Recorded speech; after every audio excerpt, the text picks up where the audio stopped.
depredadores digitales o extractivismo de datos.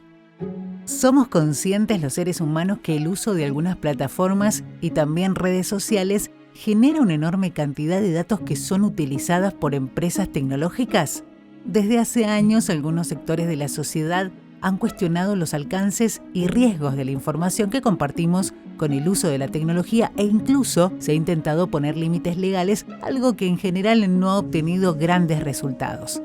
Sin darnos cuenta, cada me gusta, formulario que completamos o lo que elegimos para ver da señales claras a un mercado hambriento de información vital para sus intereses. Somos la materia prima de las plataformas con las cuales interactuamos.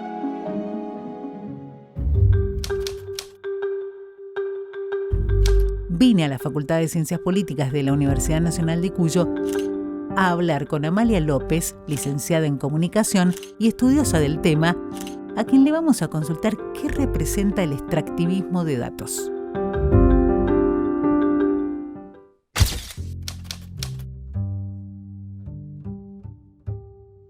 Vamos a hablar un poquito de los riesgos y de cómo las pantallas nos están atravesando a diario. Digo esto porque prestamos mucha atención con los chicos y hablamos mucho de esto de hay que cuidar a los chicos, pero los grandes estamos bastante expuestos, ¿no? Sí, totalmente. Las pantallas y el smartphone son los reguladores principales de nuestra atención. Es una problemática que en general se la suelen atribuir a las juventudes, sí, por estar supuestamente más expuestos a estos dispositivos, pero en realidad estamos todos, grandes y chicos, expuestos a las pantallas porque es la forma en la que en el presente socializamos, trabajamos, nos relacionamos. Sí. No hay casi actividades que hagamos sin los celulares, sin los dispositivos y construyen una nueva forma de existir y ser en el mundo. Yo no hablaría tanto de riesgos a priori porque generan una nueva cultura y como tal es muy difícil ponerlo en términos de riesgos o de posibilidades porque es todo un entorno nuevo que se crea y que se está formando con los dispositivos. Por ahí me pongo a pensar en esto de que nosotros pensamos que tenemos el control, por qué lo encendemos, no lo encendemos. Bueno, tema aparte es cuántas horas le invertimos a la pantalla, pero bien decías vos, lo utilizamos para todo, ¿no? Y decimos, bueno, somos grandes, lo utilizamos para trabajar y después lo dejamos, pero tenemos por ahí muchas horas en una plataforma o una red social, después estamos en otra, por ahí dejamos una de lado para estar. Bueno, también hay que decir que a partir de eso vamos dando mucha información nuestra con nuestros perfiles, ¿no? Eso por un lado. Y esa información para esas plataformas es tan valiosa. Exactamente, es una información muy valiosa. De hecho, los datos que nosotros dejamos en las plataformas cuando navegamos son la materia prima de las plataformas. Las plataformas, como las redes sociales o las plataformas austeras, las plataformas de trabajo, otro tipo de plataformas, trabajan a partir de nuestros datos. Nuestros datos no son solo aquellas cosas que decimos de nosotros o aquello con lo cual construimos nuestras biografías online, sino cualquier cosa que hagamos en red se construye como un dato. Nuestra búsqueda, por ejemplo. Nuestras búsquedas. La cantidad de tiempo que pasamos online, la cantidad de me gustas, la cantidad de comentarios, las publicaciones que enviamos a nuestros contactos, todo eso va generando datos que construyen un perfil de usuarios que después sirve para ser vendido a otras empresas y a otras plataformas y a otras instituciones que les permiten seguir vendiéndonos, más que vendiéndonos, generando contenido que creen que es de nuestro agrado para que sigamos consumiendo ese mismo contenido o contenido parecido, ¿no? Exactamente, exactamente. Así es como se forman las burbujas informacionales. Creemos que en Internet lo tenemos todo porque hay una cantidad de información impresionante y en realidad lo que ocurre es que estamos dentro de esas burbujas donde aparece solo el contenido que es de nuestro agrado, que las plataformas ya saben que es de nuestro agrado porque nosotros hemos brindado esos datos previamente acerca de nuestros gustos, nuestra red de relaciones, nuestros trabajos, las cosas que hacemos, nuestros intereses y demás. En ese sentido es muy difícil, como decíamos, responsabilizar al sujeto individual por los usos que se hacen de estas plataformas y los datos que se brindan, porque se trata de una situación tecnológica o un entorno sociotécnico que es general y en el cual estamos viviendo y construyendo nuestra vida todas las personas que tenemos acceso al smartphone. Es increíble, ¿no? Como uno va, tal vez a partir de esta charla que tenemos, va conociendo un poquito más, porque uno desde el lugar de un simple usuario no imagina todo lo que se genera, porque bien decías vos, te gusta algo, después aparece como preferencia y te empieza a llegar toda esa información y decís, wow, está claro que la gente empieza a saber un poquito más cómo funciona esto, pero no tal vez los alcances, que son realmente inimaginables y hasta infinitos, se puede decir. Totalmente, es la famosa caja negra. Sabemos la orden que le damos a la computadora o al smartphone y sabemos aquello que nos devuelve, el resultado que nos da, el resultado de la búsqueda, pero no sabemos a ciencia cierta qué es lo que pasa ahí adentro. Eso hace que las tecnologías se vuelvan opacas, ¿no? Que las usemos a diario y que construyan nuestra cultura y nuestra forma de ser en el mundo y con las personas, pero no podemos intervenir sobre ello porque no conocemos cómo funciona. Claro. ¿Hay limitaciones? Digo, pensando en esta cuestión hasta de infinidad que recién hacíamos referencia, y hablo de limitaciones en el sentido de, ¿en algún momento se ha pensado en eso para aquellos que generan toda esa información? ¿Han pensado en algún tipo de limitación o no? En realidad es muy difícil regular o limitar la cantidad de contenido que se puede producir, porque en realidad eso viene ya pactado por las gigantes tecnológicas que imponen cuánto tiempo tiene que durar un video, cuánta cantidad de contenido tiene que generar un creador de contenido por semana, cuántas imágenes tiene que subir una farmacia para que la gente le compre sus productos. Salvo esas limitaciones, otras no existirían, ¿no? Las únicas limitaciones que existen son las que decide imponer la empresa de tecnología. Claro. Estaría muy bueno empezar a hablar de regulaciones que aparezcan por parte de los estados nacionales y de grupos de investigación sobre estas tecnologías que tienen que ver, desde mi perspectiva, no tanto con una limitación sobre los usuarios, porque eso es volver el problema hacia los individuos, claro, sino crear tecnologías que sean aptas para el mundo en el que queremos vivir, que sean aptas para utilizar el tiempo que queremos en crear las cosas que deseamos y no dejarlo a la buena de las 5 empresas más grandes de tecnología y más poderosas, exactamente, que son las que se encargan de que nosotros estemos todo el tiempo sobre ellas o trabajando sobre ellas o haciendo cosas con ellas, generando datos con estas empresas. En el próximo bloque me interesaría que hablemos de qué significa para las empresas, cómo lo pueden utilizar, porque estamos hablando de preferencias y se me ocurre pensar o recordar cómo lo han utilizado hasta, por ejemplo, en campañas políticas, que es un ejemplo, ¿no? Esto de tener toda esa información para una campaña política o para una campaña de un producto específico. ¿Te parece que lo hablemos en el próximo bloque? Sí, claro. Dale, Amalia.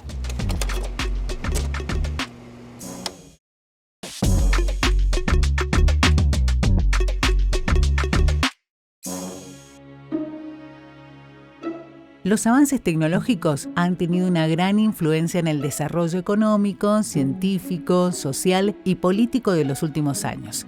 Ahora bien, trasladados a lo exclusivamente vinculado con la información o comunicación a través de esos datos que exponemos y aportamos, multiplica el gran riesgo que significa el uso abusivo o incorrecto, con varios ejemplos que incluso se transformaron en situaciones escandalosas.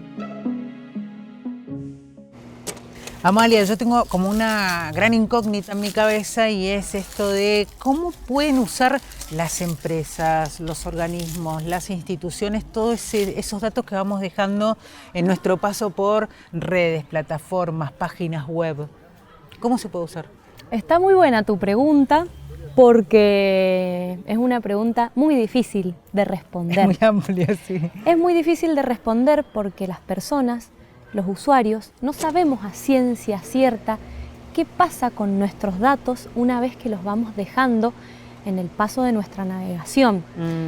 Sabemos que los dejamos, sabemos que dejamos algunos datos, no todos, pero bueno, todos estos datos son capturados, las empresas organizan algo ahí adentro algorítmicamente y después te devuelven respuestas y nuevos contenidos, programas políticos, posibilidades de consumo, etcétera. Digo, pasa en la política, pero sobre todo pasa en las empresas también. Para el consumo, digamos. Exactamente, para el consumo. Y bueno, y no sabemos a ciencia cierta cómo utilizan y cómo organizan nuestros datos, pero en definitiva sí terminan organizando una forma de nuestras conductas.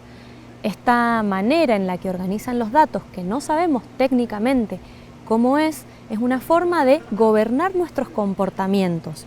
Sí, es lo que quedó al descubierto con el escándalo de Cambridge Analytica o con en Estados Unidos y con el Brexit también en Inglaterra, en el Reino Unido. Se me ocurre pensar un poco cómo lo utilizan, por ejemplo, en las campañas políticas, porque también se habló mucho de la influencia de las redes o cómo se utilizaron las redes en la campaña de Donald Trump en Estados Unidos. Digo, claramente nosotros a partir del uso de las redes podemos llegar a generar muchísima información que ellos se aprovechan, pero la pregunta es, ¿pueden cambiar nuestras conductas? Sí, por supuesto. Bueno, hay estudios que marcan que con tan solo 10 me gusta en una publicación, la empresa puede prefigurar a quién vas a votar, a qué candidato vas a votar. Y con 300 me gusta pueden saber tu color de piel, pueden saber si estás en pareja o no, con quién estás en pareja, pueden saber de qué trabajas, pueden saber un montón de información que termina significando que estas plataformas te conocen mejor que tu mamá o tu papá o tu pareja. Increíble. También se me ocurre, quería preguntarte esto de si de alguna manera nos van formando nosotros en nuestro carácter, en nuestro comportamiento, somos lo que somos porque de alguna manera esa personalidad la construyó nuestra familia o más nuestras redes. ¿Hay como una especie de batalla en eso? Bueno, sí, sin duda que no es solo la tecnología la que configura quiénes somos, porque vivimos en un entorno que es social, pero la sociedad está mediada tecnológicamente. Esto no es algo nuevo. Desde que la humanidad existe hay técnicas que han definido qué hace la humanidad, cómo es esa humanidad.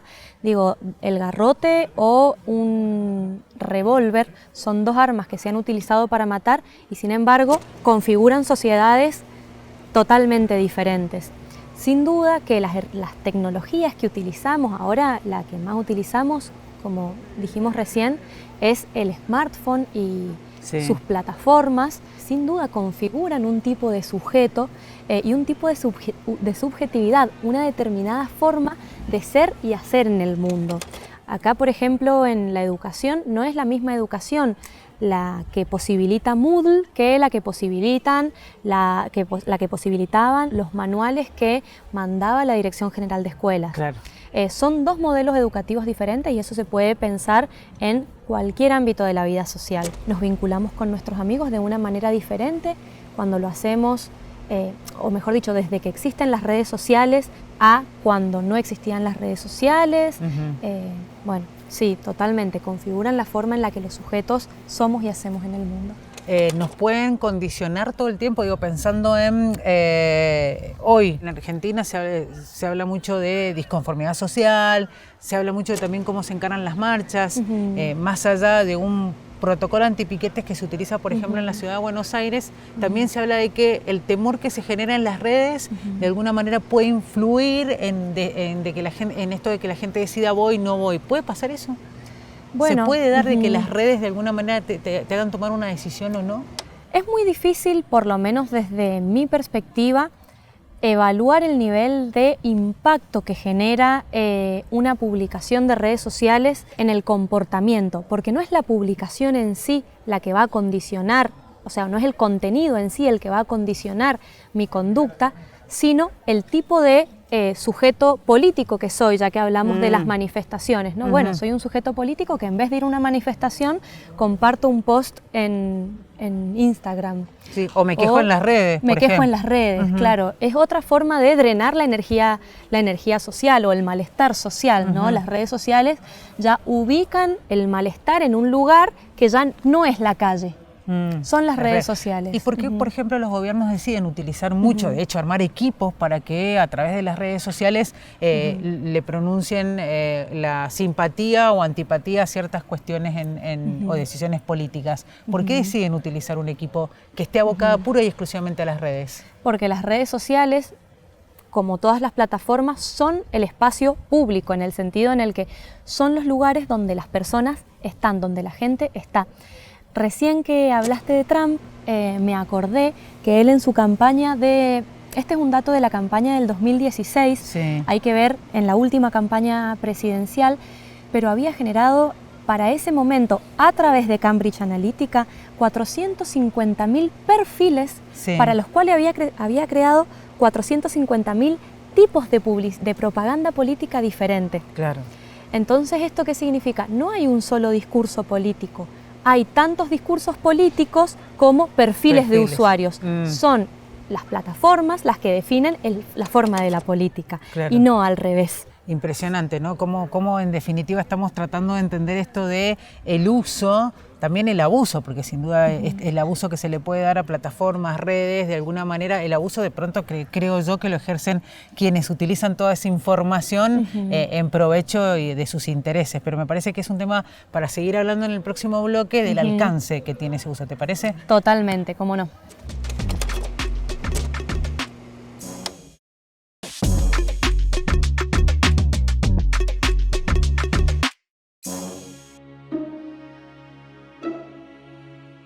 Sin saberlo, a diario y con la exposición que nos genera el uso de la tecnología, estamos permitiendo que un puñado de empresas empiecen a controlarnos con vigilancia, predicción y gestionando incluso hasta nuestras emociones, con cada dato que brindamos.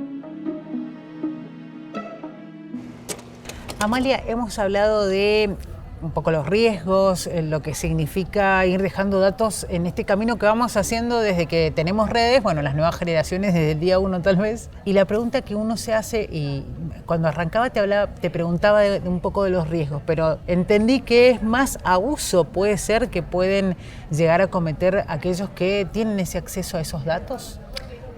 Sí, de entrada te diría que sí. Por ahí se habla a veces de abuso en el uso de las redes sociales, sí. Y yo pienso mucho más que en eso, pienso en el abuso que hacen las empresas que extraen estos datos de los usuarios, porque en el fondo tienen a un arsenal de gente produciendo datos, que digo, que somos nosotros. Exactamente. Y nosotros no tenemos idea de eso, ¿no? Nosotros no tenemos idea y nosotros producimos esos datos, pero no los poseemos, ni tampoco poseemos los medios para extraer su valor. Si pensamos hoy en las personas más ricas del mundo, es decir, el 1% más rico del mundo, que es el que conserva lo que el otro 99% trabaja y no posee, son estas empresas que con nuestros datos, con nuestros gustos, con nuestras angustias, con nuestras preferencias, producen valor. Es tan exacerbada la forma de extraer nuestros datos y utilizarlos en su beneficio que hablamos de extractivismo de datos. A ese nivel. A ese nivel, sí. Las empresas de tecnología, los gigantes tecnológicos, son hoy quienes controlan el capital, es decir, la mayor cantidad de riquezas del mundo. Es la información, la materia prima que más riqueza produce en el mundo. Y la navegación de los usuarios en red es la principal fuerza de trabajo en el presente. Ya no es el obrero en la fábrica, sino todos y cada uno de nosotros produciendo datos. Increíble, online. ¿no? Qué increíble pensar que tiene que ver un poco más con eso y que también esto genera, los datos generan riqueza solamente para muy pocos, ¿no? También eso también es importante tenerlo en cuenta, y que además son utilizados de una manera que generan siempre mucho más ingresos para algunos sectores nada más, ¿no? Sí, totalmente. No hay una redistribución de esas riquezas. Lo único que hay es producción de información por parte de usuarios y aprovechados por otros, claramente. Sí, aprovechados por otros. Y en ese caso, ¿cómo hay algunos países que han dado buenas señales con respecto a legislación, poner algún tipo de límites a esos datos? Digo, en algún momento incluso se habló de, me acuerdo cuando pasaba por Mendoza, una empresa que te hacía la lectura del iris, y fue como en ese momento el debate si se podía permitir o no, que era a cambio de dinero, que te pedía que le dieras esa información tuya. Incluso generó debates en otras partes del mundo donde dijeron en algún momento no, acá no dejamos que suceda eso. Somos demasiado laxos a la hora de, en el caso de Argentina, de poner límites. ¿Y qué pasa con otras partes del mundo?